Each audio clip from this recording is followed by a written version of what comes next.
Uma das coisas que as pessoas têm, que eu tenho mais visto gente criticando e gente também apoiando, é que existem algumas igrejas que acabaram não suspendendo o culto,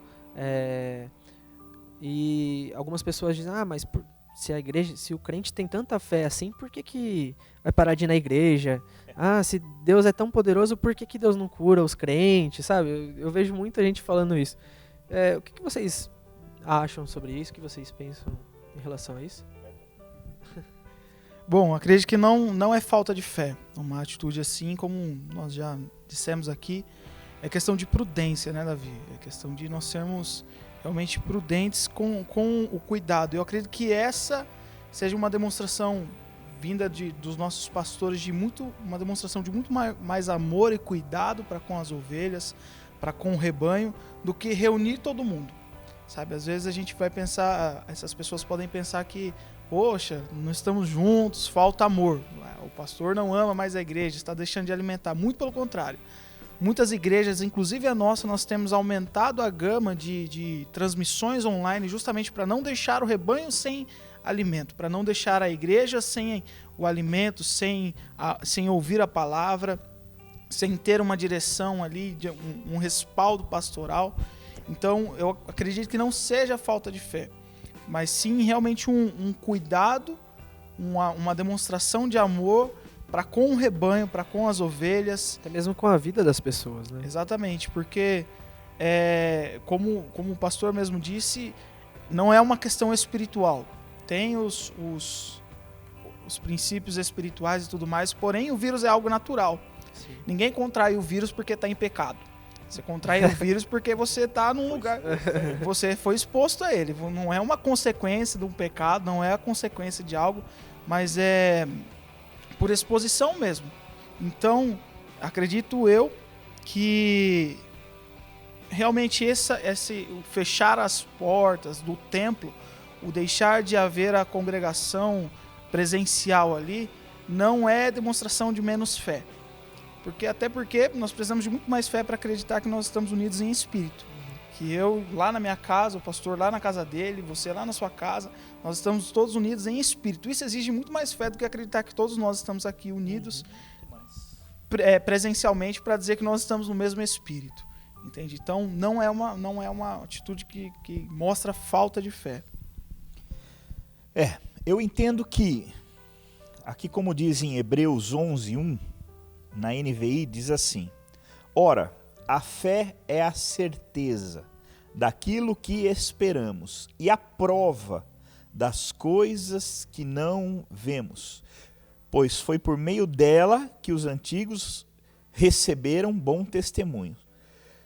Pela fé entendemos que o universo foi formado pela palavra de Deus, de modo que o que se vê não foi feito do que é visível. A fé, queridos, ela tem um conceito muito interessante, né? Eu tenho visto ultimamente até pessoas da mídia mesmo, Davi.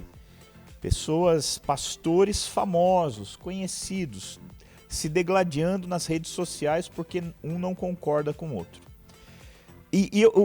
O que eu entendo acerca da fé é que a fé ela é muito mais racional do que qualquer outra coisa. Até do que transcendental, como eu ouvi. A fé não é razão, a fé é transcendental. Tá bom, cada um crê do jeito que quer. Uma coisa que eu quero deixar bem claro e orientar você da Igreja Cristo Salva, especialmente você da Geração com Propósito, nós não estamos aqui debatendo mérito, se está certo, se não está. Cada um tem o direito de crer como quiser. Se alguém quiser achar que é um super crente e que o vírus não vai pegar porque ele está blindado na fé, amém. Mas uma coisa interessante, Davi, que nós devemos pensar.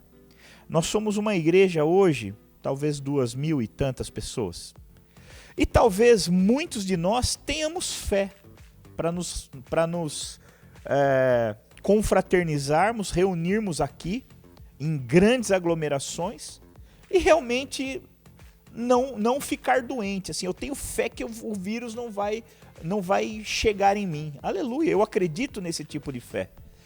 Mas existe uma pergunta que a gente deve fazer. Será que toda a igreja anda nesse nível de fé?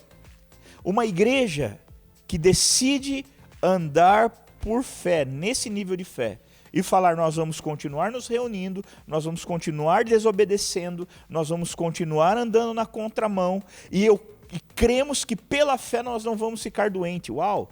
Mas será que todos têm esse nível de fé? Será que aquele irmãozinho que aceitou Jesus a semana passada já tem esse nível de fé? Será que aquela pessoa que estava afastado dos caminhos do Senhor está voltando com muito custo? Será que ele tem esse nível de fé? Porque quando você joga todo mundo dentro de um saco e fala, tá todo mundo aqui, é perigoso. Porque as pessoas são diferentes, elas têm temperamentos diferentes, elas têm conceitos diferentes e fé diferente. Talvez eu tenha fé, talvez nós aqui até tenhamos fé para não sucumbir ao vírus. Mas será que todos o que compõem a nossa igreja têm essa mesma fé? Porque se um não tiver, nós matamos ele. Então, não se trata de fé, porque fé é razão. Olha o que diz, fé é a certeza. Certeza vem da razão. Fé é a certeza daquilo que esperamos e a prova, a definição, a prova das coisas que não vemos. Então, quando nós falamos em fé, eu preciso crer, porque eu não estou vendo. Então, eu preciso decidir que, apesar de não ver, é isso que vai acontecer. Isso é fé. A fé, ela anda também no nível da razão. Então, por mais que possa parecer transcendental e tudo mais, os termos lindos que se usa por aí, queridos, nós amamos as pessoas, como o Biel disse. E essa atitude que nós tivemos foi baseada em fé e prudência. Duas coisas, fé, amor, três coisas, perdão, fé, amor e prudência. Então, nós continuamos crendo, por isso não paramos. Nós não deixamos de pregar o Evangelho, ao contrário, né? O Evangelho a porta do Evangelho nunca esteve tão aberta para a ministração da palavra. As pessoas estão sedentas. Eu falava com a Bá, que está na Itália, uma filha querida do coração, e eu falava para ela, falei, Bá, agora o Evangelho, até os ateus estão abertos. Até aquele que rejeitava o Evangelho, agora eles estão num nível de desespero tão grande, que se você falar assim, olha, eu tenho uma solução para o teu problema, porque nós cremos que Jesus é a solução para todos os problemas, essas pessoas agora vão abrir o coração para ouvir o que você tem para dizer. Então, eu quero deixar bem claro, nós não criticamos nenhum tipo de ação por fé. Porém, nós temos a nossa. E nós entendemos que nesse momento é uma questão de prudência. Veja, todas as pessoas estão divididas em dois grupos. Todas as pessoas da Terra estão divididas em dois grupos. O grupo de risco e o grupo de contágio. Ou você é do grupo de risco e você está correndo risco de morrer com o vírus, ou você é do grupo de contágio. Você está correndo o risco de matar alguém com esse vírus, de transmitir esse vírus para alguém, ainda que ele não mate você, talvez pela sua plena forma física, pela tua tenra idade, você não vai morrer por causa do vírus, mas você pode levar esse vírus até alguém que está em grupo de risco e aquela pessoa pode morrer. A gente falava aqui antes de começar que na Itália eles estão criaram até uma lei, né? As pessoas estão sendo julgadas judicialmente por contaminar outras pessoas. Existem implicações judiciais agora. A pessoa responde criminalmente por contágio. Então é algo muito sério, né? É algo muito sério que exige muita atenção, que exige muito amor, muita prudência, muita cautela e muita fé, porque como o Biel disse brilhantemente, precisa ter muito mais fé para viver em espírito do que para se reunir aqui e ficar recebendo tudo mastigadinho e prontinho. E nós podemos deixar de vir ao templo, mas nós nunca deixamos de ser igreja, porque para ser igreja, nós somos igreja lá fora, eu sou igreja na minha casa, eu sou igreja no meio da minha família, né? Nós somos igreja onde estamos, isso é muito importante e isso precisa ficar bem claro. Aproveitando o gancho aqui, que o pastor disse, sobre nós aproveitarmos as oportunidades, porque hoje realmente as pessoas estão muito abertas por toda essa crise, por todo esse ambiente de risco que nós estamos vivendo, as pessoas estão abertas a ouvirem o Evangelho, a realmente, elas estão esperando uma solução. Estão esperando da OMS uma solução, estão esperando da ONU uma solução, estão esperando de algo uma solução, mas nós precisamos apresentar a solução espiritual como igreja. Hoje, como igreja, nós somos os representantes de Cristo na Terra, nós somos os embaixadores de Cristo. E nós precisamos ter essa sabedoria. Enquanto eu me preparava, eu lembrei desse versículo, Colossenses 4, capítulo 4, versículo 5, diz assim: sejam sábios no procedimento para com os de fora. Sejam sábios no procedimento para com os de fora. E aproveitem ao máximo todas as oportunidades. O seu falar seja sempre agradável e temperado com sal, para que saibam como responder a cada um. Sabe, queridos, é um tempo onde realmente nós precisamos, como igreja, termos essa sabedoria no procedimento. Nós precisamos, como igreja, aproveitarmos ao máximo cada oportunidade, e tem surgido oportunidades para que o Evangelho seja disseminado, e precisamos, como igreja, termos realmente a nossa fala. Nós somos portadores do consolo de Deus, nós somos portadores da paz que excede todo entendimento. Jesus nos disse isso: vos deixo a minha paz, não como o mundo a dá. Sabe, queridos, e nós temos essa paz, nós temos esse consolo, nós temos essa solução. Nós temos a notícia de paz que a OMS não vai trazer, nós temos a notícia de paz que o fim do vírus não vai trazer, nós temos essa notícia de paz. E nós precisamos, como igreja, realmente nos comportarmos dessa maneira, com sabedoria, aproveitando ao máximo as oportunidades e com a palavra temperada com sal, com o Evangelho. Glória realmente. Lembrando que esse é um momento, como pegando um gancho aqui no que o Biel acabou de dizer, que a sociedade está olhando para nós.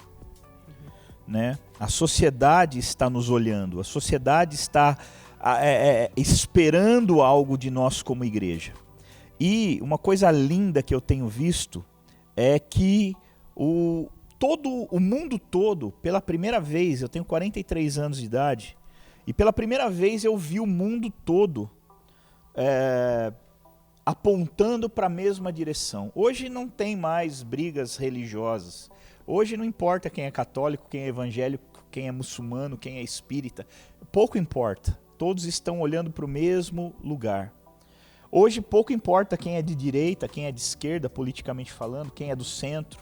Sim. Pouco importa quem é comunista, quem é socialista. Pouco importa. Dentro da igreja evangélica, pouco importa quem é calvinista, quem é arminiano, pouco importa. Hoje nós temos um inimigo real, chamado coronavírus, e todos estão trabalhando arduamente, fazendo a sua parte para combater e impedir que esse vírus assole a humanidade. Então isso é muito lindo de ver. As pessoas estão se mobilizando todas na mesma direção.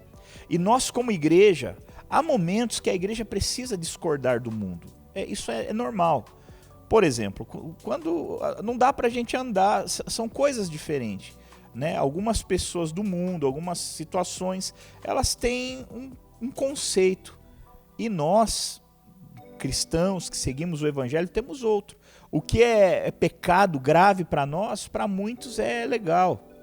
Né? Muitos celebram a festa da carne, enquanto para nós a gente entende que o pecado afasta o homem de Deus e leva para o inferno. Então há momentos que nós divergimos do mundo em algumas práticas e alguns conceitos, mas há momentos como esse que nós estamos no mesmo barco, remando na mesma direção.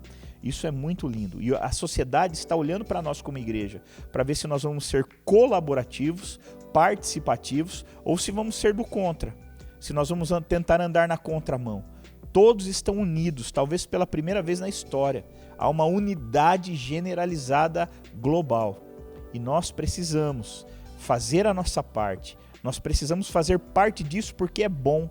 A Bíblia diz que aonde há unidade, Deus ordena bênção e vida. E se nós queremos atrair a bênção de Deus para essa situação que talvez nunca foi tão necessária, a bênção de Deus, nunca foi tão bem-vinda a bênção de Deus, nós precisamos andar nessa unidade. Agora nós entendemos que não é momento de andar na contramão, é momento de abraçar agora essa causa e todos remarem o barco na mesma direção.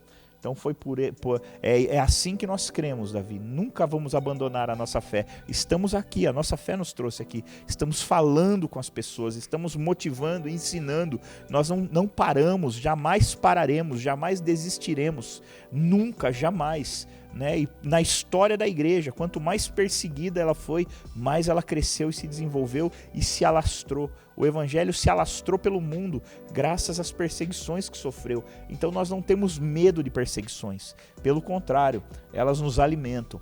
O que nós temos é prudência e decência. Duas coisas que precisam estar juntas nesse momento.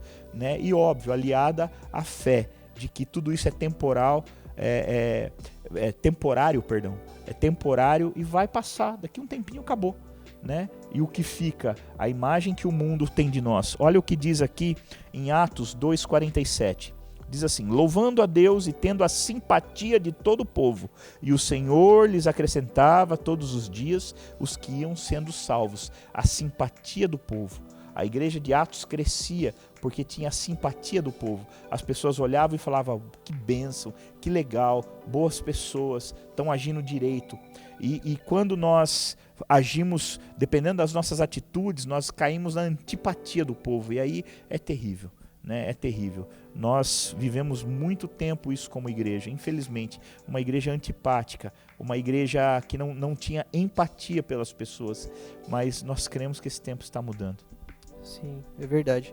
Uma das coisas que a gente estava conversando aqui, antes de começar o programa, é que muitas vezes eu acho que acaba causando, algumas pessoas, até mesmo dentro da igreja, acaba causando esse estranhamento de, nossa, mas vai fechar, vai encerrar os cultos presencial e tudo mais, porque a gente tem o costume de sempre estar andando na contramão do mundo, né?